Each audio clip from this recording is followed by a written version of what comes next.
Welcome to judiciary gold. आज हम क्या करने वाले हैं? आज हम यूपी के पर्सपेक्टिव से डिस्कस करने वाले हैं इंडियन पार्टनरशिप एक्ट। आप ही सभी को पता है भाई, मेंस बिल्कुल सर पे आ चुका है। मेंस की तैयारी आप सब जोर शोर से कर रहे होंगे। I am pretty sure Indian partnership act भी एक पार्ट है आपके यूपी के मेंस का, जिसको आज मैं यहाँ पे आपको पढ़ाने वाली हूँ।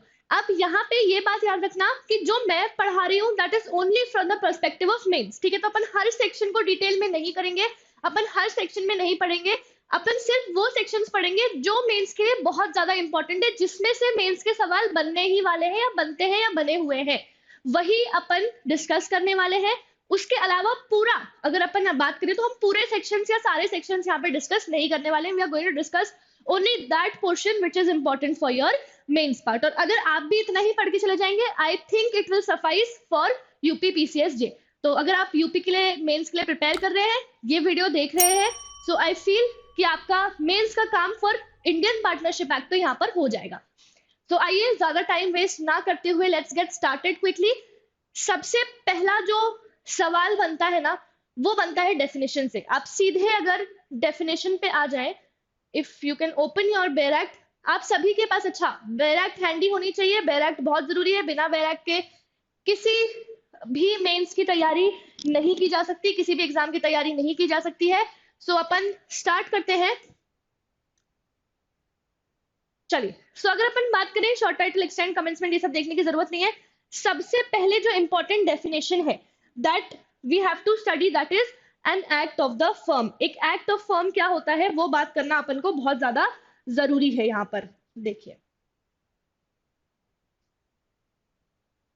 तो ये एक्ट ऑफ द फर्म अपन एक और बार डिस्कस करेंगे जब अपन डेफिनेशन ऑफ पार्टनरशिप डिस्कस करेंगे, लेकिन फिर भी मैं आपको यहाँ पे बता देती हूँ, ये बहुत एक इंपॉर्टेंट डेफिनेशन है जिसमें समझाया गया है कि एक फर्म का एक्ट क्या होता है। तो ये कहता है N act of firm means any act और omission by which by all the partners or by any partner agent of the firm which gives rise to right enforceable by or against the firm। तो ये कहते हैं कि एक firm का act क्या है? कोई एक सिंगल पार्टनर अगर कोई काम करता है, सपोज मैं एक फर्म की पार्टनर हूं, मैं जाके फर्म के बिहाफ पे कोई काम करती हूँ, that means that is the act of the firm. सारे पार्टनर्स मिलके कोई काम करते हैं, that means that is the act of the firm. हमारा एजेंट, ऑथराइज्ड एजेंट, वो काम करता है, that means that is an act of the firm. वो सारा ही चीज फर्म का एक्ट माना जाएगा, ना कि उस इंडिविजुअल पार्टनर का एक्ट माना जाएगा।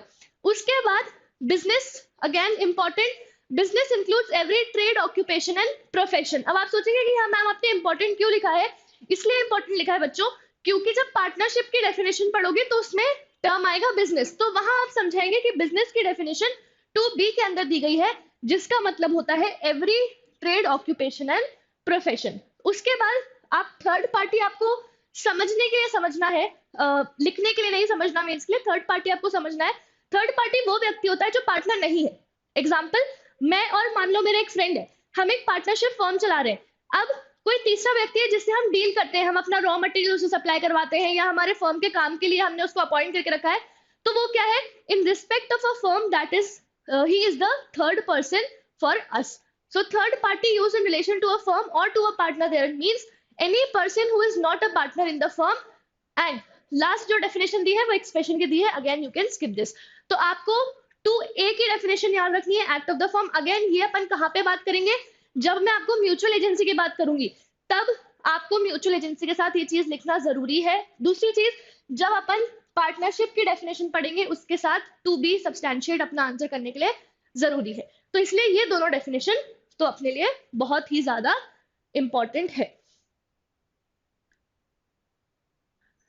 अब अगर अपन आगे चलें, if we will move forward, तो अब सबसे इंपॉर्टेंट चीज जो आती है that is definition of partnership. यहां से क्वेश्चन बनता है जिसमें पूछा जाता है कि डेफिनेशन ऑफ पार्टनरशिप क्या होता है, या डिफाइन पार्टनरशिप, या what is a partnership, what is a partnership firm, ऐसी डेफिनेशन आती है। सो पार्टनरशिप अगर अपन बात करें कि पार्टनरशिप होता क्या है, अगर मैं एकदम सिंपल नेम एंड टर्म्स में तुम्हें बताऊं, partnership is basically an agreement wherein 2 or more persons enter into an agreement कि हम लोग मिलकर एक बिजनेस चलाएंगे, we will share the profits of it, and there is a concept of mutual agency. इतनी चीजें भी अगर आपने लिख दी, that will make your answer a complete answer. अगर आपने ये सारे एसेंशियल एलिमेंट्स उसके अंदर इनकॉर्पोरेट कर दिए और उसी के साथ आपने सारे एसेंशियल एक्सप्लेन कर दिए, बस आपका एक परफेक्ट आंसर बन जाएगा when it comes to define partnership. तो अगर अपन बात करें section 4 you have to mention कि सेक्शन 4 डिफाइन करता है पार्टनरशिप को। It means partnership is the relation between persons who have agreed, agreement कहा था मैंने, तो इट इज अ रिलेशन, पहला एसेंशियल हो गया बिटवीन पर्सन्स। पर्सन्स का क्या मतलब है कि हमेशा दो या दो से ज्यादा व्यक्ति होना चाहिए, एक सिंगल व्यक्ति कभी भी एक पार्टनरशिप फॉर्म एस्टैब्लिश नहीं कर सकता है। हु हैव अग्रीड, अग्रीड का क्या मतलब है कि भाई अग्रीमेंट होना चाहिए।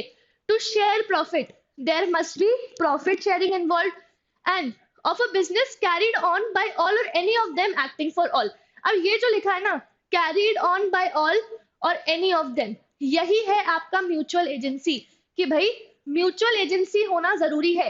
म्यूचुअल एजेंसी का मतलब क्या है कि अगर मैं और मेरा एक फ्रेंड पार्टनर्स हैं, अब मैं अगर कोई काम कर रही हूं तो my act will bind him for that particular act, जो मैंने किया उसके लिए मैं एजेंट रहूंगी, वो प्रिंसिपल रहेगा। सिमिलरली अगर वो मेरे बिहाफ पे कोई काम कर रहा है जाके, he is the agent for that particular act and I am the principal. तो म्यूचुअल एजेंसी का कंसेप्ट होता है। तो यहाँ पे जब भी आपसे सवाल बनता है कि भाई आप पार्टनरशिप डिफाइन कीजिए, तो आपको ये सारे एसेंशियल्स एक्सप्लेन करना है, plus you will also have to explain the concept of mutual agency. Mutual agency को आप सब्सटैंशिएट कर सकते हैं 2A के साथ, जिसमें आप एक्ट ऑफ द फर्म समझाएंगे। सेक्शन 12 आप समझा सकते हैं, जिसमें आप ये बता सकते हैं कि भाई देखो, जब भी पार्टनरशिप में पार्टनर्स काम करते हैं तो वो for every conduct they are responsible and they take part in conduct of the business. हर पार्टनर बिजनेस के कंडक्ट में पार्ट लेता है, ये आप यहाँ पे समझा सकते हो। ऑल्सो सेक्शन 18 जो बताता है कि पार्टनर्स एजेंट रहते हैं एक दूसरे के लिए for the purpose of the work that they are doing. तो ये सारे सेक्शंस आप म्यूचुअल एजेंसी के साथ लिख सकते हो। शेयरिंग ऑफ प्रॉफिट की अगर बात करें तो इसके साथ आप सेक्शन 6 भी लिख सकते हैं, क्योंकि एक सवाल यहाँ पर यह भी आता है कि क्या सिर्फ sharing of profit is sufficient to prove the existence of partnership. तो आपको यहाँ सेक्शन 6 समझाते हुए बताना पड़ेगा कि only profit sharing is not sufficient to prove the existence of partnership. Partnership exist करती है ये प्रूफ करने के लिए बाकी सारे जो एसेंशियल्स हैं, जो हमने बाकी सारे एसेंशियल्स पढ़े, जैसे कि म्यूचुअल एजेंसी, रिलेशनशिप होना चाहिए, पर्सन्स होना चाहिए, प्रॉफिट शेयरिंग का अग्रीमेंट होना चाहिए, ये सारी चीजें भी होना जरूरी है। सिर्फ अगर दो लोग मिलकर अगर प्रॉफिट शेयर कर रहे हैं, फॉर एग्जाम्पल अगर मैं और मेरा भाई कुछ खरीद के लेके आते हैं और हम किसी तीसरे व्यक्ति को कुछ वो बेच देते हैं, वही चीज हम उसे बेच देते हैं, मान लो थोड़े एक्स्ट्रा पैसे में, तो हमने जो भी पैसा आया, जो एक्स्ट्रा पैसा आया, वो हम दोनों ने शेयर कर दिया, क्या वो पार्टनरशिप है? नहीं, that will not fall in the category of partnership. ये चीज आपको यहाँ पर या उस क्वेश्चन में एक्सप्लेन करनी पड़ेगी। उसके बाद persons who have entered into partnership with one another are individually called partners and collectively a firm। अब यही व्यक्ति इंडिविजुअली, जैसे मैंने बताया था, मैं और मेरा दोस्त अगर पार्टनरशिप में है तो हम दोनों को इंडिविजुअली पार्टनर्स बुलाया जाएगा और कलेक्टिवली हमें फर्म बताया जाएगा। फर्म कुछ अलग चीज नहीं है, फर्म की कोई लीगल आइडेंटिटी नहीं है। जैसे आपने पढ़ा होगा एक कंपनी की लीगल आइडेंटिटी होती है, ऐसे एक फर्म की कोई सेपरेट लीगल आइडेंटिटी नहीं होती है। फर्म क्या है भाई? दो लोग हैं जिनको मिला के आपने बोल दिया कि एक फर्म है, बस, that is a firm. And the name under which their business is carried on is called a firm name. एक सवाल और बन सकता है कि क्या अगर एक हिंदू अनडिवाइडेड फैमिली है, वो अपना बिजनेस रन करते हैं, तो क्या वो एक पार्टनरशिप है? So no, they are not a partnership. वो पार्टनरशिप आप नहीं कह सकते, क्योंकि इसका रीजन कहां से मिलेगा? इसका रीजन आपको मिलेगा सेक्शन नंबर 5 से। तो ये तो बात अपनी पहले हो गई सेक्शन 4 की। Now let's quickly come to section 5, जहां पे इसकी बात की गई है। तो अगर आपसे कभी क्वेश्चन पूछा जाता है कि क्या हिंदू अनडिवाइडेड फैमिली है, अगर वो लोग मिलकर एक बिजनेस चला रहे हैं, तो क्या आप उसको पार्टनरशिप कहेंगे? तो नहीं, पार्टनरशिप स्टेटस से क्रिएट नहीं हो सकती। एक बंदा हिंदू अनडिवाइडेड फैमिली का पार्ट क्यों है? Because he has taken birth in that family. लेकिन on the other hand partnership के लिए क्या जरूरी है? पार्टनरशिप के लिए अभी अपन ने पढ़ लिया सेक्शन 4 में, अग्रीमेंट होना जरूरी है। तो अग्रीमेंट होना जरूरी है, कॉन्ट्रैक्ट से ही पार्टनरशिप में एंटर किया जा सकता है। बाय स्टेटस या बाय बर्थ ऐसा नहीं होता कि आपको वो अधिकार मिल जाए। फॉर एग्जाम्पल दो पार्टनर्स हैं, ऐसा नहीं होता कि अगर उनमें से एक पार्टनर का कोई बच्चा पैदा होता है तो वो ऑटोमेटिकली वो बच्चा उस पार्टनरशिप में एंटर कर जाएगा, बिल्कुल ऐसा नहीं होगा। अब आगे आते हैं। So section 5 is also important from point of view of mains, जहां पे कहा गया है कि partnership is not created by status, the relation of partnership arises from a contract and not from status. Status से नहीं आता है, कॉन्ट्रैक्ट से ही आता है। And in particular, the members of Hindu undivided family carrying on a family business as such, or a Burmese Buddhist husband and wife carrying on business as such, are not partners in such business.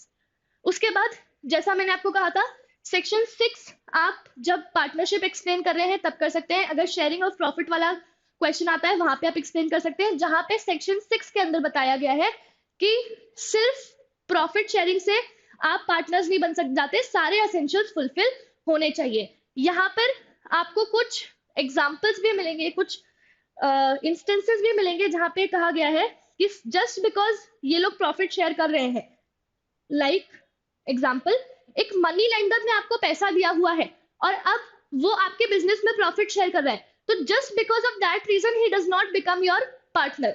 Similarly एक servant या agent आपने रख रखा है जिसको आप profit में से रेम्यूनरेशन दे रहे हो, वो आपका पार्टनर नहीं बन जाता। विडो और चाइल्ड ऑफ डिसीज पार्टनर ये नहीं बन जाते। प्रीवियस ओनर और part owner of the business as consideration for the sale of goodwill, आपको गुडविल बेची प्रीवियस ओनर ने, अब आप उसके पार्ट, आपने अपना वो बिजनेस रन कर रहे हो, तो जस्ट बिकॉज गुडविल के बदले में वो आपसे कुछ पैसा ले रहा है, that does not mean that he is the partner in your firm. Clear? तो ये चीज बिल्कुल ध्यान रखिएगा। उसके बाद एक सवाल सेक्शन 7 और 8 से भी आया हुआ है, तो अगर अपन टाइप्स ऑफ पार्टनरशिप की बात करें तो there is a partnership which runs for limited time period, जिसमें टाइम फिक्स होता है कि भाई इतने टाइम पीरियड तक हम चलाएंगे। For example, me and my friend get into a partnership, हमने डिसाइड कर लिया कि हम अपनी पार्टनरशिप को 4 साल तक चलाएंगे, 4 साल तक ये बिजनेस रन करेंगे और फिर 4 साल के बाद इसको बंद कर देंगे। तो यहाँ पर क्या हुआ कि हमारा टाइम फिक्स्ड है। Similarly on the other hand section 7 क्या कहता है? पार्टनरशिप एट विल की बात करता है। पार्टनरशिप एट विल क्या है? जिसमें आप कोई टाइम फिक्स नहीं करते। लाइक मैंने और मेरे फ्रेंड ने अगर डिसाइड किया कि हम एक बिजनेस स्टार्ट करेंगे और हमने कोई टाइम फिक्स नहीं किया कि कब हम इस बिजनेस को खत्म करेंगे, कब ये बिजनेस एंड पे आएगा, हमने अगर कोई टाइम फिक्स नहीं किया है उसके लिए, तो फिर that will be called a partnership at will. So where no provision is made by contract between the partners for the duration, ना ही हमने उसका ड्यूरेशन फिक्स किया है, ना ही हमने ये बताया है कि वो कब खत्म होगी, then that partnership is called partnership at will. इसको डिसॉल्व करने का तरीका सेक्शन नंबर 43 के अंदर बताया गया है कि पार्टनर्स नोटिस देके कर सकते हैं। एक सवाल और आता है कि अगर सेक्शन 43 में एक स्पेशल तरीका दिया गया है पार्टनरशिप को डिसॉल्व करने का, तो क्या आप कोर्ट में अप्लाई कर सकते हैं for dissolution of partnership at will? So yes, the answer to this is yes, कि आप डिसोल्यूशन ऑफ कोर्ट में जाकर भी करवा सकते हो। नॉट बिकॉज कि यहाँ पे सेक्शन 43 में एक स्पेशल प्रोसीजर दिया है, तो जस्ट बिकॉज ऑफ दैट ऐसा नहीं माना जाएगा कि आप कोर्ट में अप्लाई नहीं कर पाओगे for dissolution of partnership at will. उसके बाद एक तरीके की पार्टनरशिप होती है, that is partnership particular partnership. Particular partnership क्या है? जो किसी एक पर्टिकुलर अंडरटेकिंग के लिए ही है। फॉर एग्जाम्पल, मैं और मेरा पार्टनर डिसाइड करते हैं कि हम एक हाउसिंग कॉलोनी बनाएंगे, तो हम सिर्फ वो हाउसिंग कॉलोनी बना के फिर हमारी पार्टनरशिप खत्म हो जाएगी। तो ये क्या है? अ पर्टिकुलर एडवेंचर और अंडरटेकिंग, इसी को बोलते हैं particular partnership. So a person may become a partner with another person in particular adventures or undertakings. particular partnership भी allowed होती है। उसके बाद अब जो अगला चैप्टर है, चैप्टर नंबर 3, इसको आपको कैसे पढ़ना है, यहां से आपसे सवाल आ सकते हैं। देखो, जो चैप्टर 3 है वो बताता है कि पार्टनर्स के आपस में राइट्स एंड लायबिलिटीज क्या होंगी। मतलब अगर मैं और मेरा फ्रेंड है, हम दोनों पार्टनरशिप में है, तो एक दूसरे के प्रति हमारी क्या राइट्स एंड लायबिलिटीज है, वो चैप्टर 3 के अंदर बताया गया है। एंड चैप्टर 4 बताएगा कि कोई थर्ड पर्सन अगर है, मतलब हमारी फर्म का जो मेंबर नहीं है, उसके प्रति हमारी क्या राइट्स एंड लायबिलिटीज है। तो इसके लिए I always suggest my students कि आप एक चार्ट फॉर्म में बना सकते हो, आप एक चार्ट बना लो या पॉइंटर्स में लिख लो कि क्या राइट्स एंड लायबिलिटीज है। तो ये आपका होमवर्क है कि आपको क्या करना है। मैं आपको यहाँ पे बता देती हूँ कौन कौन सी ड्यूटीज है। आप क्या करेंगे, आप इसको पॉइंटर्स में लिख लेंगे। पहले आप हेडिंग डालेंगे चैप्टर 3 रिलेशन, और उसी में आप पॉइंटर्स में लिख लेंगे, और उसी तरीके से आप अपने आंसर को फ्रेम कर सकते हैं। अगर आपसे सवाल आए कि पार्टनर्स की आपस में राइट्स एंड लायबिलिटीज क्या होती है। सो क्या राइट्स एंड लायबिलिटीज है। सबसे पहले तो जनरल ड्यूटीज। जनरल ड्यूटी जो है पार्टनर की वो है कि उसे हर काम गुड फेथ में करना है और to the greatest common advantage करना है। वो जो भी काम कर रहा है, जो भी डिसीजन ले रहा है, he has to do that act in full good faith and to the greatest common advantage. Partners are bound to carry on the business in the firm to the greatest common advantage, to be just and faithful to each other, and to render true accounts and full information of all things affecting the firm. और जो भी सारी information आपके संज्ञान में आ रही है, आप सारी इंफॉर्मेशन अपने सारे पार्टनर्स को बता दीजिए। उसके बाद duty to indemnify for loss cause by fraud. अब भाई अगर मेरे फ्रॉड की वजह से कोई फर्म को लॉस सस्टेन करना पड़ा, देन आई एम रिस्पॉन्सिबल। ये मेरी ड्यूटी है कि मुझे इंडेमनिफाई करना पड़ेगा अपने बाकी पार्टनर्स को। ये ड्यूटी दी है सेक्शन नंबर 10 के अंदर। उसके बाद section number 11 talks about determination of rights and rights. एक second, just give me a second.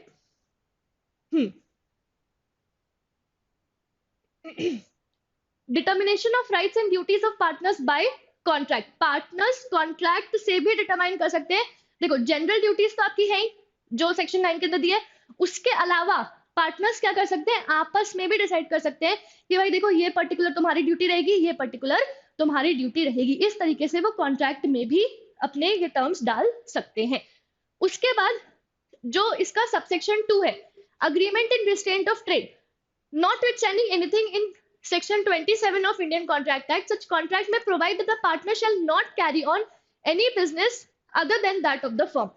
इसी सेम जब वो अपनी लाइबिलिटीज राइट्स डिसाइड कर रहे हैं ना, तो वो सेम उसमें ये भी डाल सकते हैं कि भाई देखो आप इस फर्म में काम कर रहे हो तो आप दूसरा कोई बिजनेस नहीं करोगे, और इसको अगर उन्होंने ऐसा कोई टर्म डाला है तो this will not be considered as in void under section 27। Indian contract act का सेक्शन 27 क्या बोलता है कि आप कोई भी ऐसी कंडीशन नहीं डाल सकते रिस्ट्रेंट ऑफ ट्रेड वाली, लेकिन इसको अपन 27 से कवर नहीं करेंगे। आपको अलाउड है, you can put such a restriction on the other partner.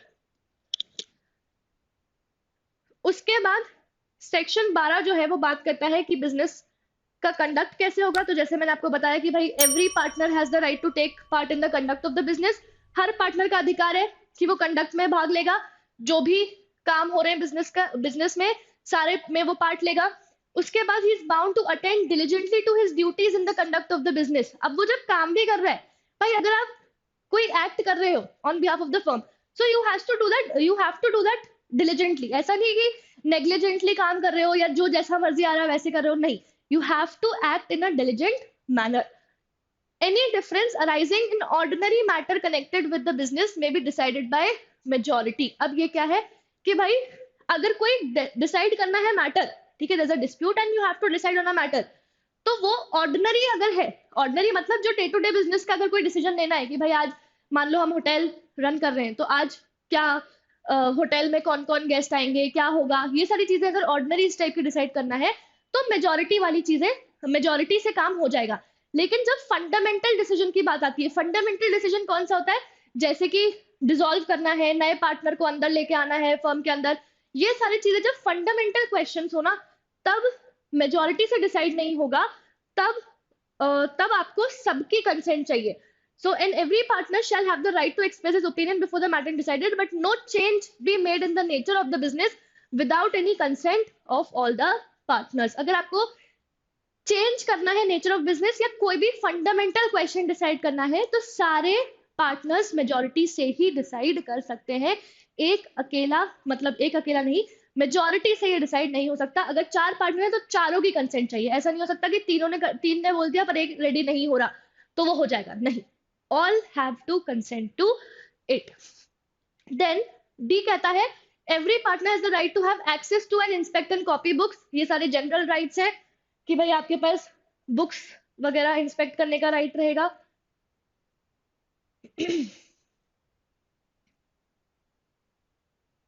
उसके बाद सेक्शन 13 जैसा मैंने कहा ना, इस चैप्टर को याद करने का, इस चैप्टर को आपको हर सेक्शन को एज इट इज याद नहीं करना है. You just have to make a comprehensive answer out of all these sections, कि ये राइट्स है, ये ड्यूटीज है, that's it, and that will be a complete answer for your mains. So mutual rights में क्या है, he is not entitled to receive remuneration for taking part in conduct of the business. अब भाई conduct of the business में काम ले रहे हो, कर रहे हो, उसके लिए आपको रेम्यूनरेशन नहीं मिलेगा, because obviously at the end of the day you are sharing the profit. So for everything that you are doing for the business, के लिए रेम्यूनरेशन नहीं होता. ऐसा नहीं होता जैसे अपन बेसिकली यहाँ पे कहना चाहते हैं कि जैसे आपके एम्प्लॉइज हैं, आप उनको हर काम के लिए कुछ रेम्यूनरेशन देते हो. That is not the case with partners. Clear? चलिए, उसके बाद the partners are entitled to share equally in profits earned and share and contribute equally to losses sustained by the firm. Equally losses में part लेंगे, equally profits में लेंगे. Where a partner is entitled to interest on capital and subscribed by him, such interest shall be payable only out of profits. अगर उसने क्या दिया है, he is entitled to interest on capital, capital पे interest लेने वाला है, तो वो सिर्फ उसको profit से मिलेगा. लेकिन a partner making for the purpose any payment in advance beyond the amount of capital, तो फिर वो उसको मिलेगा ही मिलेगा जब भी फर्म खत्म होगी, और and is entitled to interest therein at the rate of 6% per annum. तो ये चीज हमेशा याद रखना कि जब कैपिटल पे इंटरेस्ट मिलने वाला होता है तो वो सिर्फ और सिर्फ प्रॉफिट से मिलता है. बाकी अगर आपने कोई एडवांस दिया हुआ था तो वो आपको मिलेगा ही, and that too with interest. उसके बाद ई कहता है the firm shall indemnify a partner in respect of payment made and liability incurred in the ordinary and proper conduct of business and in doing such act in case of emergency. अगर मैं as a partner कोई काम करती हूँ ordinary business को conduct करने में, या फिर इमरजेंसी की सिचुएशन आ गई, तब मैंने अपनी जेब से कुछ पैसा लगा दिया, तो उसके लिए फिर फर्म मुझे इंडेमनिफाई करेगी, मुझे वो पैसा वापस लौटाएगी. That will be my right. उसके बाद सेक्शन 14, 15 और 16 से क्वेश्चंस बने हुए हैं, जहां पे आपसे पूछा गया है कि क्या प्रॉपर्टी ऑफ फर्म को यूज कर सकता है अपने एडवांटेज के लिए एक पर्टिकुलर पार्टनर. तो सबसे पहले तो सेक्शन 14 बताएगा कि प्रॉपर्टी ऑफ फर्म होता क्या है. तो you will have to give it a reading, जहां पे आपको पता चलेगा कि क्या क्या चीजें होती है. सारी ही चीजें जो ओरिजिनली फर्म के अंदर लाई गई, वो उससे एक्वायर की गई सब्सिक्वेंटली, वो सारी ही चीजें क्या होगी, फर्म की प्रॉपर्टी होगी. Subject to contract between the partners, property of the firm includes all property and rights and interest in property originally brought into the stock. सारी चीजें जो ओरिजिनली, जब हम दोनों ने पार्टनरशिप एस्टैब्लिश की थी, पार्टनरशिप की शुरुआत की थी, तब जो चीज हम ओरिजिनली लेके आए थे, लाइक फॉर एग्जांपल मान लो हमने कोई बिजनेस स्टार्ट करने के लिए हम कुछ इनिशियल कैपिटल लेके आए थे, ठीक है, तो वो क्या है, वो भी प्रॉपर्टी ऑफ फर्म है. दूसरा, और एक्वायर्ड बाय परचेज और अदरवाइज, हमें एक गाड़ी की जरूरत पड़ी अपने बिजनेस को रन करने के लिए, हमने सब्सिक्वेंटली एक गाड़ी खरीदी, वो भी क्या है, property of the firm. By or for the firm or the purpose and in course of business of the firm, and includes also the goodwill of the firm, and it will also include goodwill, या फिर जो reputation होती है जिसे monetary terms में calculate किया जाता है, that will also be the property of the firm.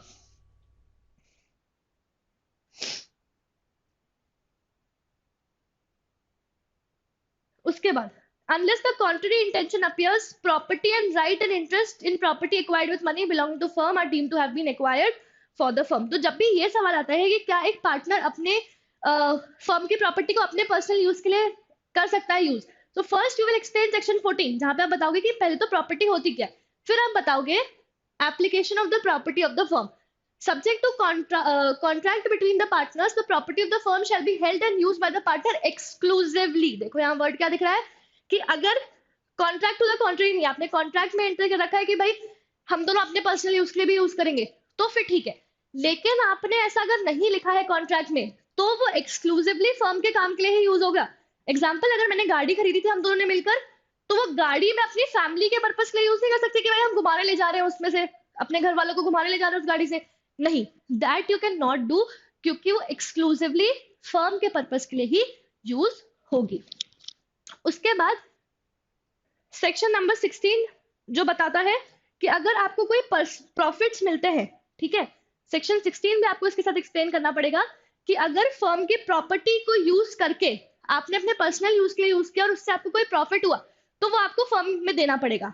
Example, वही गाड़ी मैंने क्या किया, मैंने अपने पर्सनल यूज के लिए भेज दी और मुझे उससे कुछ पैसा मिला, तो वो पैसा मैं नहीं रख पाऊंगी, मुझे वो फर्म में देना पड़ेगा। सिमिलरली अगर कोई बिजनेस कैरी आउट कर रही हूँ मैं, कॉम्पिटिंग बिजनेस, तो उसमें से भी जो पैसा आ रहा है वो भी मुझे मेरी ओरिजिनल फर्म में देना पड़ेगा। सो if a partner derives any profit for himself from any transaction of the firm or the use of the property or business connection of the firm or the firm name, he shall account for that profit and pay it to the firm. If a partner carries on any business of the same nature as and competing with that of the firm, he shall account for and pay for the same to the firm. तो same चीज जो मैंने बताई कि आपने अगर property use करके कोई प्रॉफिट कमाए या फिर आपने नाम यूज करके या फिर आपने क्या किया, कोई कॉम्पिटिंग बिजनेस किया, जो भी पैसा आएगा वो अपनी ओरिजिनल फर्म में देना पड़ेगा। उसके बाद सेक्शन 17 एक छोटी सी बात करता है जिसमें कहा गया है कि अगर rights and liabilities change in firm के केस में, जब आप कोई भी चेंज करते हो अपने फर्म में, नया पार्टनर लाते हो, पुराना पार्टनर जाता है, राइट्स एंड लायबिलिटीज सेम रहेंगी। ऐसे ही अगर टर्म एक्सपायर हो जाता है फर्म का और आप उसको फिर भी कंटिन्यू करते हो, then also the rights and liabilities will be the same. And अगर कोई आपने एक ही अंडरटेकिंग लिए किया था और आप उसके बाद फिर एडिशनल अंडरटेकिंग कर लेते हो, तो उस सिचुएशन में भी rights and liabilities will be the same. ठीक है, so I strongly again I will suggest कि सारे सेक्शंस मैंने आपको समझा दिए, इसको ब्रीफली लिखकर एक आंसर प्रिपेयर कर लेना जब it comes to rights and liabilities of partners towards each other. तो चैप्टर 3 का एक कॉम्प्रिहेंसिव इस तरीके का आंसर प्रिपेयर कर लेना। Same goes with chapter number 4, relation of partners to third person. अब हम यहाँ बात कर रहे हैं कि पार्टनर्स की लायबिलिटी किसी तीसरे व्यक्ति की तरफ जो फर्म का मेंबर नहीं है उसकी तरफ क्या रहेगी। तो सबसे पहले तो जैसे मैंने आपको सेक्शन 18 में ही बताया था कि जो भी एक्ट कर रहा है एक पर्टिकुलर पार्टनर, उस पर्टिकुलर एक्ट के लिए he will be the agent of the firm. दूसरी बात, सेक्शन 19 आपको देखना है, कुछ चीजें जो होती है जो इंप्लाइड अथॉरिटी के अंदर आती है। So this is very important. Again section 19 important from mains point of view. आपसे पूछा जा सकता है कि इंप्लाइड अथॉरिटी क्या होता है। सो इंप्लाइड अथॉरिटी इज बेसिकली जो चीजें हमें कॉन्ट्रैक्ट में लिखने की जरूरत नहीं है, ये हमारी इंप्लाइड अथॉरिटी के अंदर आ रहा है कि हम इस काम को कर ही सकते हैं। If I am the partner I can do this thing, that is my implied authority. तो ये कहते हैं subject to the provision of section 22 the act of a partner which is done to carry on in the usual way business of the business carried on। Usual way में business करने के लिए जो चीजें जरूरी है वो आप कर ही सकते हो। फॉर एग्जाम्पल, मान लो कि इस फर्म में मेरा काम है, जो हमने अपनी हाइपोथेटिकल फर्म एस्टैब्लिश की हुई है, उसमें मान लो मेरा काम है कि मैं accounts, I keep the accounts of it. तो अगर मैं अकाउंट्स रखती हूँ तो मेरी ड्यूटी है, मतलब मेरी इंप्लाइड अथॉरिटी के अंदर रहेगा कि लोगों से पैसों का लेन देन भी मैं ही करती हूँ। इंप्लाइड अथॉरिटी है कि भाई जो काम मैं कर रही हूँ उसके यूजुअल कोर्स के लिए जरूरी है, तो it can be done, that can be my implied authority. अब इसमें सबसेक्शन 2 भी इंपॉर्टेंट है जो बताता है लेकिन कुछ चीजें आपकी इंप्लाइड अथॉरिटी में नहीं आएंगी। कौन सी चीज है कि भाई आप डिस्प्यूट को आर्बिट्रेशन पे सबमिट नहीं कर सकते। मतलब मैं बिना अपने पार्टनर से पूछे, अगर मेरी फर्म के साथ कोई भी डिस्प्यूट हुआ है किसी का, तो मैं बिना अपने पार्टनर से पूछे उस डिस्प्यूट को आर्बिट्रेशन पे सबमिट नहीं कर सकती। सिमिलरली बैंकिंग अकाउंट नहीं खोल सकती अपने नाम पे फर्म का, कॉम्प्रोमाइज या रिलिंक्विश नहीं कर सकती कोई portion of claim against the firm by the firm, sorry. Example, अगर मान लो कोई व्यक्ति है जो मेरी फर्म से जिसने उधार लिया हुआ है 50,000 रुपए वो ओ करता है, तो मैं अपनी मर्जी से नहीं बोल सकती कि जा भाई तेरा 50,000 रुपया माफ किया। No, this can not be done. Then withdraw a suit or proceeding filed by on behalf of the firm. हमारी फर्म ने किसी तीसरे व्यक्ति के अगेंस्ट कोई सूट फाइल किया था, मैं अपनी मर्जी से जाकर उसको विथड्रॉ नहीं कर सकती हूँ।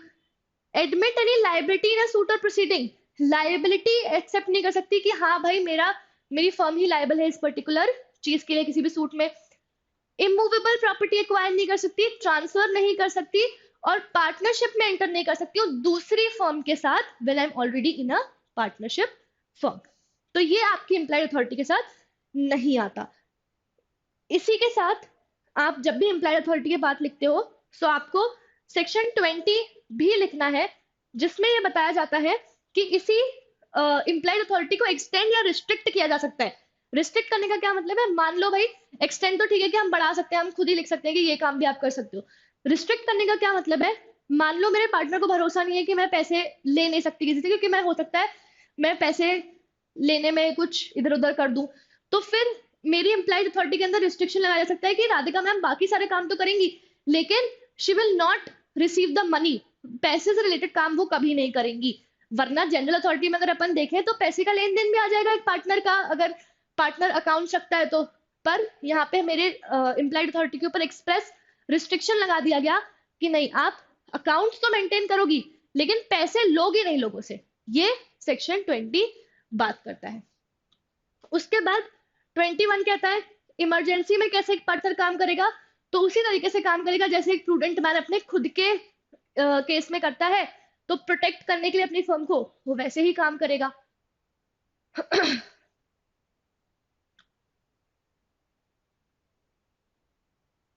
चलिए, सेक्शन नंबर 22 क्या बता रहा है, सेक्शन 22 बता रहा है कि अगर आप चाहते हैं कि आपके एक्ट से फर्म बाइंड हो, ठीक है, आपकी इंप्लाइड अथॉरिटी वाला आपने काम किया है, तो ये मेंशन करना जरूरी है कि ये आप बिहाफ ऑफ फर्म पे कर रहे हो।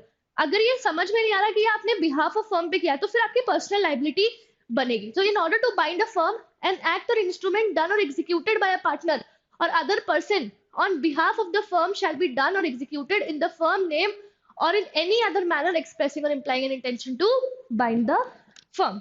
ठीक है, उसके बाद 23 बताता है कि अगर एक पार्टनर को एडमिशन कर लेता है तो वो सारे पार्टनर्स को बाइंड करेगा। 24 बताता है आप एक पार्टनर को नोटिस देंगे, दैट मीन्स आपने सारे पार्टनर्स को नोटिस दे दिया, that means it's a constructive notice. Then अगर आई एम सो सॉरी, हाँ कहाँ पे थे अपन, नोटिस, एंड देन हर partner jointly or severally liable होगा for all the acts done by other partners and himself. Wrongful act अगर करा है किसी एक पार्टनर ने, so where by the wrongful act or omission of a partner acting in ordinary course of business of the firm or where the authority of his partner loss or injury is caused to any third person or penalties incurred, the firm is liable। पूरी firm liable. देखो सबसे पहला major concept अपन ने पढ़ लिया कि एक partner ने कुछ भी एक्ट किया तो क्योंकि वो एजेंट है इसलिए उसके एक्ट से सारे ही दूसरे पार्टनर्स भी लाइबल हो जाएंगे। उसके बाद अगर मिस अप्लाई किया आपने, एक पार्टनर सेक्शन 27 बताता है पैसे रिसीव कर दिए और उसको मिस अप्लाई कर दिया, या फिर फर्म के अकाउंट में से पैसे निकाल के उसे मिस अप्लाई कर दिया, then also the firm will be liable towards the third person। उसके बाद section 28 which is important, which talks about doctrine of holding out। doctrine of holding out क्या है, जैसे आपने टीपीए में पढ़ा होगा कि एक पर्सन प्रिटेंड करता है to be a owner, ostensible owner, he is not the actual owner but is the ostensible owner, तो लोगों को लग रहा है कि वो रियल ओनर है। ऐसे ही होल्डिंग आउट में क्या हो रहा है यहाँ पर सेक्शन 28 के अंदर कि एक व्यक्ति जो पार्टनर नहीं है बट वो लोगों को दिखा रहा है कि वो पार्टनर है, और थर्ड पार्टी इस बिलीफ के अंदर एक्ट कर लेती है और फर्म को कुछ डेट दे देते हैं या फर्म के प्रति कुछ काम कर देते हैं, then the entire firm will be bound by the act of the person जिसने अपने आप को ऐसा होल्ड आउट किया है। तो ये क्यों होता है, because of the rule of estoppel that is contained under section 115 of Indian evidence act, कि भाई एस्टॉपल लग जाएगा और क्योंकि अब आपने ऐसा प्रिटेंड किया that you are a partner and somebody in good faith gave debt to the firm or has done something for the firm, then the entire firm is liable for the acts of that third person। यही है आपका doctrine of holding out. Again एक full fledged mains का question जिसमें पूछा जा सकता है, सो आप इसको एविडेंस एक्ट के सेक्शन के साथ सब्सटैंशिएट कर सकते हो। anyone who by words spoken or written or by conduct represents himself or knowingly permits himself to be represented to be a partner in the firm is liable as a partner of the firm to anyone who has on the faith of any such representation given credit to the firm whether the person representing himself or represented to be a partner does or does not know that the representation has reached to the person। तो भले जिस व्यक्ति को दिखाया गया as a partner अगर उसको नहीं भी पता कि भाई उसको ऐसा रिप्रेजेंट किया जा रहा है कि वो पार्टनर है, then also he will be liable and the entire firm will also be liable।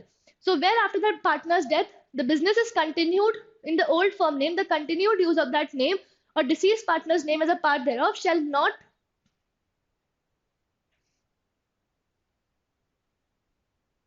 itself make his legal representative or estate liable for any act done by the firm after his death. तो अगर लेकिन एक व्यक्ति जब उसकी death हो जाती है उसके ऊपर doctrine of holding out apply नहीं करा। For example if there are 3 partners and one of the partner dies, अब उसके बाद अभी भी उसका नाम यूज हो रहा है फर्म में, तो फिर इस वर्च्यू से अपन नहीं बोलेंगे कि doctrine of holding out apply करेगा और उसके लीगल रिप्रेजेंटेटिव भी लायबल रहेंगे। No, not in the case of death. Then section 29 not important. Section 30 again very important. बहुत बार पूछा गया है कि क्या एक माइनर को पार्टनर बना सकते हैं? The simple answer to this is no. क्यों?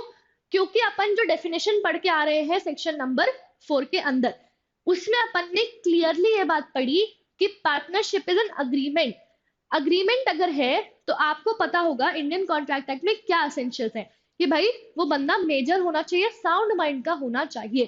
तो एक बच्चे को कभी भी 18 साल से कम की उम्र के बच्चे को कभी भी पार्टनरशिप में पार्टनर नहीं बना सकते, but he can be admitted to the benefits of partnership. ठीक है, उसको सिर्फ बेनिफिट्स दिला सकते हैं पार्टनरशिप के। उसके बाद जब वो बड़ा हो जाएगा, जब वो मेजर हो जाएगा, तो जिस दिन से वो 18 साल का हुआ या फिर जिस दिन उसको पता चला कि he has been admitted to the benefits of the partnership, उस दिन से उसके पास 6 महीने रहेंगे कि 6 महीने के अंदर he will elect if he wants to become a partner और if he does not want to be a partner. तो वो एक पब्लिक नोटिस देगा और फिर उसको क्या कर देंगे, अगर वो इलेक्ट करता है that he wants to be a partner तो उसको पार्टनर बना देंगे, नहीं इलेक्ट करता है तो नहीं बनाएंगे। एंड दूसरी चीज कि अगर वो नोटिस ही नहीं देता, 6 महीने के अंदर वो कोई नोटिस नहीं देता, तो फिर इम्प्लाइडली मान लेंगे कि उसने इलेक्ट किया है टू बी अ पार्टनर। और जब तक वो सिर्फ बेनिफिट्स पे है तो उसका जो शेयर है ना, वो सिर्फ और सिर्फ उसका शेयर लायबल होगा for the losses sustained by the firm. ठीक है, उसकी पर्सनल लायबिलिटी कुछ नहीं रहेगी। जैसे कि हर पार्टनर की पर्सनल लायबिलिटी अनलिमिटेड रहती है, पर्सनल लायबिलिटी भी रहती है क्योंकि पार्टनरशिप में अनलिमिटेड लायबिलिटी है।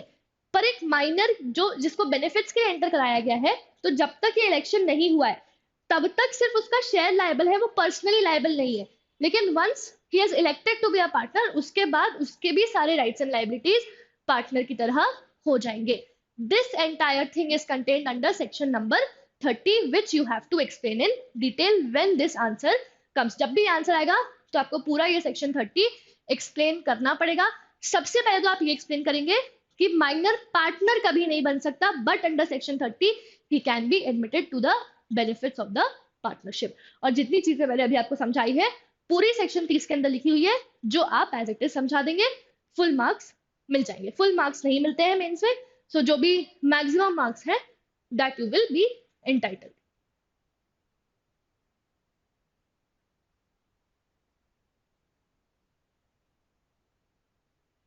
अब सेक्शन नंबर 31 में जो इंपॉर्टेंट है, सिर्फ कुछ ही सेक्शंस इंपॉर्टेंट है। अब यहाँ से बहुत कम पार्ट है जो इंपॉर्टेंट है।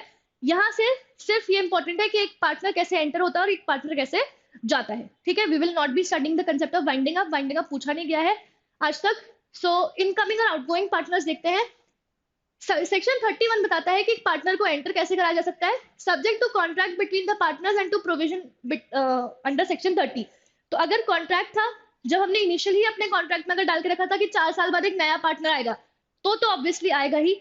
सिमिलरली सेक्शन 30 में नया पार्टनर आता है जब इलेक्ट कर लेता है माइनर, तो इन दोनों केसेस के अलावा कैसे पार्टनर आ सकता है, no person shall be introduce as a partner in the firm without the consent of all the existing partners. तो अगर इन दोनों केसेस के अलावा एक पार्टनर आना चाहता है तो सारे पार्टनर्स की कंसेंट लगेगी to enter him into the distinct firm.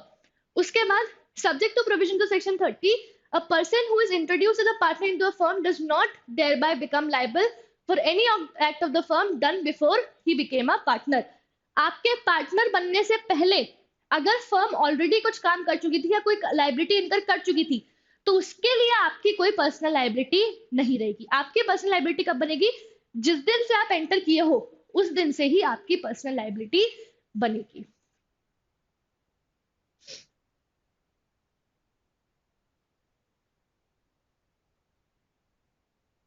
उसके बाद सेक्शन नंबर 32 बताता है कि एक पार्टनर रिटायर कैसे हो सकता है। तो सभी पार्टनर्स की कंसेंट से, एक्सप्रेस अग्रीमेंट से, where the partnership is at will by giving notice in writing to all other partners of his intention to retire। अब यहाँ पे क्या हो सकता है, तीन ही तरीके हैं जो आपको याद रखने हैं कि अगर रिटायर होना है तो वो कैसे कर सकते हैं, कंसेंट से, एक्सप्रेस अग्रीमेंट से, या फिर अगर पार्टनरशिप एट विल है तो नोटिस देकर। उसके बाद एक्सपेल कैसे किया जा सकता है एक पार्टनर को, how can a partner B expelled. तो अ पार्टनर में not be expelled from a firm by any majority of the partner save an exercise in good faith of powers conferred by contract। अब देखो यहाँ पे एक word use है good faith. तो ये कहते हैं कि भाई देखो, जब आप एक्सपेल कर रहे हो तो ऐसा नहीं हो सकता कि मेजोरिटी से एकदम आप डिसाइड कर दो और किसी भी इंसान को एक्सपेल कर दो, नहीं। एब्सोल्यूट गुड फेथ में आपको ये डिसाइड करना है कि एक पार्टनर को निकालना चाहिए या नहीं निकालना चाहिए। अब ये एब्सोल्यूट गुड फेथ क्या होता है, फैक्ट्स एंड सर्कमस्टांस पे डिपेंड करेगा। मान लो हम सबने मिलकर अगर एक पार्टनर को निकाल दिया, मतलब हम लोग 3-4 लोग हैं जिनमें से 3 लोगों ने डिसाइड करके चौथे पार्टनर को निकाल दिया, और कल को अगर वो कोर्ट पहुंच गया और उसने कोर्ट में प्रूफ कर दिया कि भाई उन्होंने मेरे पर्सनल ग्रजेस की वजह से मुझे निकाला है या किसी और रीजन की वजह से निकाला है, कोई वैलिड रीजन नहीं था मुझे निकालने का, तो फिर हमें उसको वापस अंदर लेना पड़ेगा। इसीलिए यहाँ पर ये बात मेंशन की गई है कि आप जब भी एक्सपेल कर रहे हो तो एब्सोल्यूट गुड फेथ, कोई ऐसा रीजन शो करना पड़ेगा जिसकी वजह से it is impossible to keep him in the firm and that is why you have expelled him। उसके बाद वही जो 2, 3 and 4 के प्रोविजंस है 32 के, वही एक्सपेल्ड पार्टनर पे भी अप्लाई करेंगे। तो वहां पे जो प्रोविजंस है वो यही बोल रहे हैं कि once you are out of the firm, एक बार जब आप फर्म के बाहर चले जाते हो तो उसके बाद फर्म क्या करती है आपके पीछे से, उसके लिए आप लायबल नहीं रहोगे। उसके बाद 34 बाकी सारी जो चीजें हैं, this is not important for mains answer writing. अब अपन आ जाते हैं सीधे डिसोल्यूशन पे। Now we have to see dissolution. अच्छा, आप राइट्स ऑफ पार्टनर जरूर देख लीजिएगा, आउटगोइंग पार्टनर के राइट्स एक बार देख लीजिएगा। आया नहीं है ऐसा क्वेश्चन बट आ सकता है, इसलिए उसको जरूर देख लेना। डिसोल्यूशन देख लो अब, जो बहुत इंपॉर्टेंट है। तो डिसोल्यूशन क्या होता है, सबसे पहले सेक्शन 39 के अंदर समझाया गया है। Dissolution of partnership between all the partners is called dissolution of the firm. तो जब आप अपने पार्टनरशिप का बिजनेस खत्म करते हैं, अपनी फर्म को डिसॉल्व करते हैं, that is called dissolution of the firm. पहला तरीका है डिसोल्यूशन बाय एग्रीमेंट, कि सारे पार्टनर्स अग्री कर ले और डिसॉल्व हो जाए फर्म। अ फर्म में be dissolve with the consent of all the partners और in accordance with contract between the partners. तो कॉन्ट्रैक्ट में ही अगर हमने डिसाइड करके रखा था कि भाई 4 साल के बाद हमारी फर्म हम डिसॉल्व कर देंगे, then also the firm will be dissolve. Section 41 on the other hand talks about compulsory dissolution. इसमें आपके पास ऑप्शन है ही नहीं, कंपल्सरीली डिसॉल्व होती ही होती है फर्म। कब? By adjudication of all the partners as insolvent. तो ये अभी हटा चुके हैं, अब ये वाला प्रोविजन एग्जिस्ट नहीं करता है इंसॉल्वेंसी एक्ट के बाद, इसमें इसको ये हटा चुके हैं।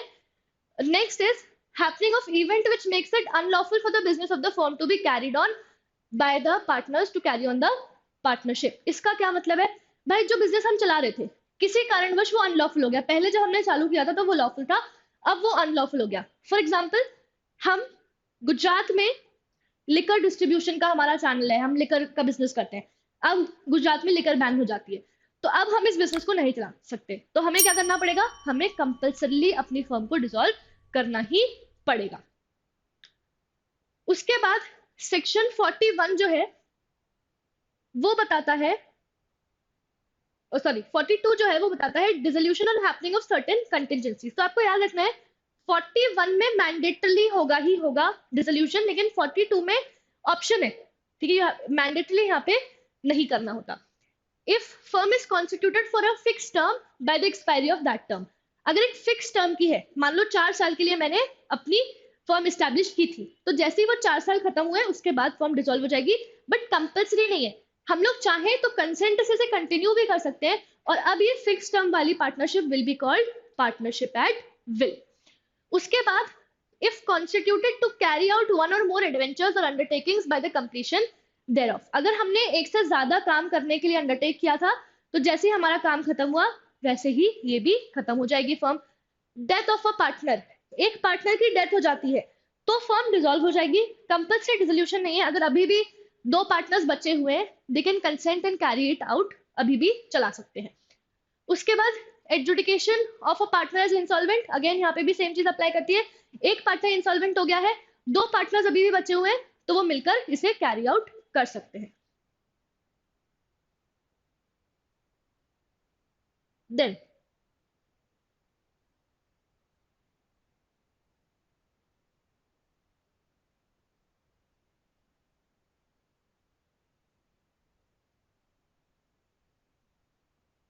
आई थिंक सेक्शन 42 में एक चीज मिसिंग है, just let me check in my bare act. एक बार चेक कर लेते हैं नई वाली बेयर एक्ट में अगर कुछ मिसिंग है तो।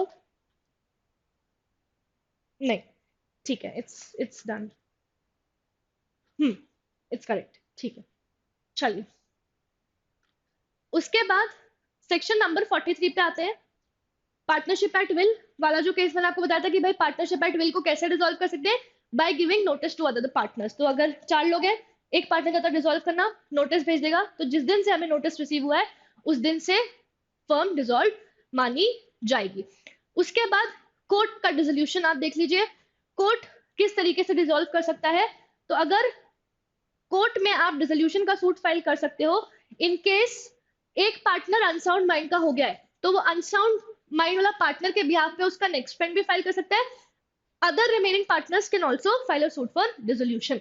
Also the partner other than partner suing has become in the way permanently incapable of performing his duties। अगर एक पार्टनर परमानेंटली इनकेपेबल हो गया है परफॉर्म करने से उसकी ड्यूटीज, तब भी डिसॉल्व की जा सकती है। यहाँ पे परमानेंट डिसेबिलिटी होना लेकिन जरूरी है। कोर्ट ने एक केस में सिर्फ पैरालिसिस हुआ था पार्टनर को, उसको परमानेंट डिसेबिलिटी नहीं माना था। परमानेंट डिसेबिलिटी मतलब कि कभी अब आप काम वापस उस तरीके से सेम तरीके से नहीं कर पाओगे। उसके बाद the partner other than the partner suing is guilty of conduct that which is likely to affect prejudicially the carrying on of business regard being had to the nature of business। किसी भी एक partner ने ऐसा काम किया है जिसने प्रेजुडिशियली affect किया, मतलब फ्रॉड किया है फर्म के साथ या कोई ऐसा काम किया है, वहां पर भी डिसोल्यूशन के लिए कोर्ट में जाया जा सकता है। Other the partner other than the partner suing willfully or persistently commits breach of agreement relating to management of affairs। भाई जो आपके अग्रीमेंट में जो काम जैसे करना था आपने अगर वो नहीं किया, then also it can be dissolve. Then अपना पार्टनर ने अपना इंटरेस्ट किसी थर्ड पर्सन को ट्रांसफर कर दिया है और अब बाकी बचे हुए पार्टनर थर्ड पर्सन के साथ तो काम नहीं करना चाहते क्योंकि उन्होंने तो भाई आपके साथ ही पार्टनरशिप में एंटर किया था, अब आपने अपना पूरा इंटरेस्ट ही किसी और को ट्रांसफर कर दिया है, तो फिर यहाँ पर भी जो बचे हुए पार्टनर्स है वो डिसोल्यूशन के लिए कोर्ट में जा सकते हैं। उसके बाद business of the firm can not be carried on except for loss, सिर्फ बिजनेस लॉस पे ही जा रहा है, प्रॉफिट कुछ हो नहीं रहा, then also dissolution will happen. Then on any other ground which renders it just and equitable. तो इसको एक रेसिडुअरी प्रोविजन बनाया गया है जहां पे कहा गया है कि अगर ऊपर में से किसी कैटेगरी में नहीं आ रहा है और कोर्ट चाहता है, फिर भी कोर्ट को लगता है कि नहीं भैया अब ये लोग साथ में काम नहीं कर सकते, वो डिसॉल्व कर देंगे। तो डिसोल्यूशन के आपको तरीके याद करना जरूरी है कि पार्टनरशिप एट विल किस तरीके से डिसॉल्व होती है, कोर्ट में जाया जा सकता है, हैपनिंग ऑफ सर्टेन सिचुएशंस पे अग्रीमेंट से डिसॉल्व हो सकता है, एंड और कब डिसॉल्व हो सकता है, कंपल्सरी डिसोल्यूशन हो सकता है अगर क्या हुआ है, अगर आपका वो वाली चीज थी जो अपन ने सेक्शन नंबर 43 के अंदर पढ़ी थी। Let's check it once again.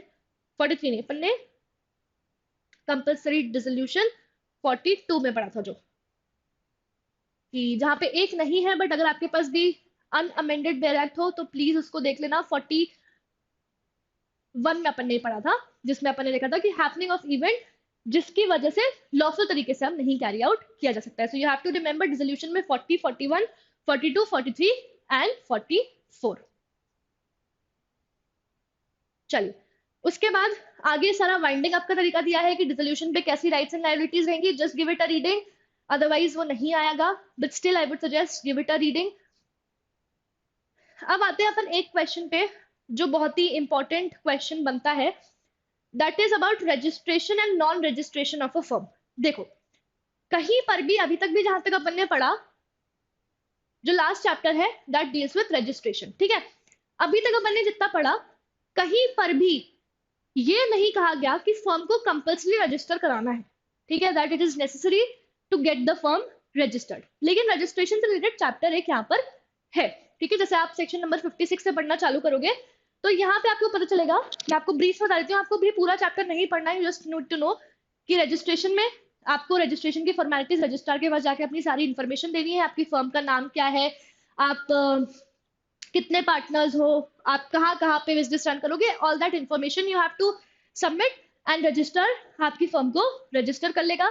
कोई भी चेंजेस होते हैं आपकी फर्म के नाम में, आपके आपके नाम में, आपके एड्रेस में, लोकेशन में, आपको वो सब भी जाके रजिस्ट्रार को बताना है, ठीक है। ये सारी चीजें इस पूरे चैप्टर में कंटेंट है, just give it a reading, no need to learn it by heart. ऐसा क्वेश्चन नहीं आता है, क्वेश्चन सिर्फ ऐसा आएगा till about registration and effect of non registration. तो रजिस्ट्रेशन में यू विल से कि भाई रजिस्ट्रेशन इस तरीके से कराया जा सकता है, इफेक्ट ऑफ नॉन रजिस्ट्रेशन बहुत इंपॉर्टेंट है। तो जैसा मैं आपसे डिस्कस कर रही थी कि इस पूरे एक्ट में कहीं भी ये नहीं कहा गया कि रजिस्ट्रेशन कराना मैंडेटरी है, लेकिन लेकिन सेक्शन 69 जो बहुत इंपॉर्टेंट है,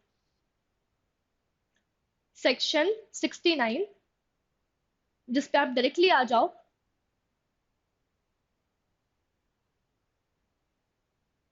सेक्शन 69 जो इफेक्ट ऑफ नॉन रजिस्ट्रेशन की बात करता है, ये इनडायरेक्टली रजिस्ट्रेशन को कंपल्सरी बना रहा है। क्योंकि देखो रजिस्ट्रेशन कंपल्सरी नहीं है, लेकिन जब ये सेक्शन 69 पढ़ोगे तो तुम्हें एक बात समझ में आएगी कि भाई अगर रजिस्टर नहीं कराया फर्म को तो आपको कोई राइट्स एंड लायबिलिटीज ही नहीं मिल रही। पार्टनर्स आपस में भी एक दूसरे के अगेंस्ट सूट नहीं फाइल कर सकते, और partners in case of breach किसी थर्ड पर्सन के अगेंस्ट भी सूट फाइल नहीं कर सकते।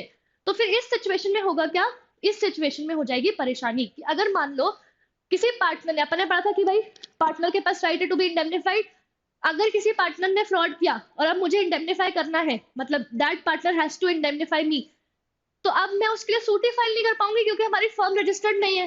तो इसीलिए यहाँ पे क्या हुआ कि कान ऐसे ना पकड़ के ऐसे पकड़ लिया गया कि भाई बोला गया कि आपको रजिस्ट्रेशन कराना मैंडेटरी हो जाता है, क्योंकि एक नॉर्मल समझदार इंसान, भले ही मैंडेटरी कहीं पूरे एक्ट में नहीं लिखा कि मैंडेटरी है, लेकिन एक समझदार व्यक्ति हमेशा रजिस्ट्रेशन करवाएगा क्योंकि वो सेक्शन 69 से बचना चाहता है। तो सेक्शन 69 क्या कहता है, where effect of non registration, no suit to enforce a right arising from a contract or conferred by this act shall be instituted in any court by or on behalf of any person suing as a partner of a firm against the firm or any person alleged to be or to have been a partner in the firm unless the firm is registered। अगर firm registered नहीं है तो आप firm के members को या firm को के अगेंस्ट सूट फाइल नहीं कर सकते। उसके बाद no suit to enforce a right arising from a contract shall be instituted in any court by on behalf of a firm against any third party unless the firm is registered। अब अगर हमारी firm से third party कर्जा लेके भाग गई, हम उसके अगेंस्ट सूट भी फाइल नहीं कर पाएंगे क्योंकि हमारा फर्म रजिस्टर्ड नहीं है। इसलिए इन दोनों चीजों की वजह से एक नॉर्मल व्यक्ति, एक समझदार व्यक्ति हमेशा अपनी फर्म को रजिस्टर करवाएगा ही। तो डायरेक्टली कहीं नहीं कहा गया, बट इनडायरेक्टली क्योंकि सेक्शन 69 का प्रोविजन है, so every firm, every prudent man will get his firm registered. उसके बाद सबसेक्शन 3 पढ़ लेना जरूरी है, इसके आगे का स्किप कर दोगे, नहीं भी लिखोगे तो भी चलेगा क्योंकि वो प्रेसिडेंसी डाउन और इन सब चीजों की बातें की गई है, so it's not necessary. Just remember कि लेकिन the provision of subsection 1 and 2 shall apply also to set off or counter claim. Counter claim अगर किसी ने किया है, सेट ऑफ किया है और उसकी फर्म भी रजिस्टर्ड नहीं है तो कोर्ट उसे एंटरटेन नहीं करेगी। अच्छा, क्योंकि इसका मतलब क्या है, थर्ड पर्सन आपके अगेंस्ट सूट फाइल कर सकता है, आप फर्म थर्ड पर्सन के अगेंस्ट नहीं कर सकते हो, थर्ड पर्सन आपके अगेंस्ट कर सकता है। और अब उस सूट में अगर आप set off or counter claim मांग रहे हो, कोर्ट आपको नहीं देगी क्योंकि आपका फर्म रजिस्टर्ड नहीं है। दूसरी चीज, लेकिन इट शैल नॉट अफेक्ट, ये अगर रजिस्टर्ड नहीं है तो भी you can file for dissolution, dissolution के लिए आप फाइल कर सकते हो suit. And secondly, power of official assignee, it will not affect the power of official assignee, receiver of court under the presidency down, insolvency act or provincial insolvency act to realize the property of an insolvent partner। लेकिन insolvent partner के case में उसके property को realise करने के लिए कर सकते हैं सूट। तो ये दोनों बस एक्सेप्शन है, उसके अलावा आप सूट फाइल नहीं कर पाओगे। You will have to explain this जब सवाल आता है related to effect of non registration. I hope this is amply clear to everybody. चलिए, उसके बाद जो आगे सेक्शन है, again not important at all. 72 भी एक बार आप देख लेना, जो लास्ट है सेक्शन जिसमें बात की गई है, लास्ट सेक्शन नहीं है, 74 इज द लास्ट सेक्शन। 72 में पब्लिक नोटिस की बात की गई है कि किस तरीके से पब्लिक नोटिस दिया जाता है। तो ऑफिशियल गैजेट में, और अगर नया कोई पार्टनर वगैरह आया है तो उसमें आपको क्या करना पड़ता है, रजिस्ट्रार को भी इन्फॉर्मेशन करना पड़ता है और वर्नाकुलर न्यूज़पेपर में भी देना पड़ता है, वर्नाकुलर लैंग्वेज वाले न्यूज़पेपर में। तो ये आपको एक बार रीड करना है, नॉट दैट इंपॉर्टेंट, प्री में पूछा जाता है बट यहाँ मेंस में अगेन नहीं पूछा जाएगा। तो जितनी चीजें आज के लेक्चर में मैंने आपको पढ़ाई है, I hope that is amply clear to everybody, and आप वो कर पाएंगे और आप बहुत अच्छा अपना एग्जाम देंगे। अगर आपने सिर्फ इतना ही पढ़ लिया, that is sufficient for Indian partnership act. इससे ज्यादा बहुत कुछ पढ़ने की जरूरत नहीं है। I would also like to share this information with you कि जुडिशरी गोल्ड ने बिहार जुडिशरी के लिए अपना क्रैश कोर्स स्टार्ट कर दिया है, जो कि क्योंकि अभी इसका प्री आने वाला है।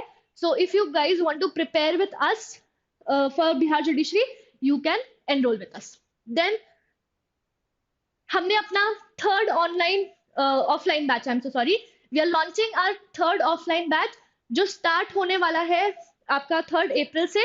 आप इसमें अगर आप चाहते हैं कि आप ऑफलाइन इंटरैक्ट करके अपने टीचर्स के साथ ऑफलाइन सेटअप, हमारी जो लाइब्रेरी है फुल फ्लेजेड लाइब्रेरी है जिसमें हमने बहुत सारी बुक्स आपके लिए रखी हुई है, आप अगर चाहते हैं कि आप उसका एडवांटेज लें और आप ऑफलाइन सेंटर में पढ़ें, so we are starting a batch on 3 April, so you can also join us for the demo.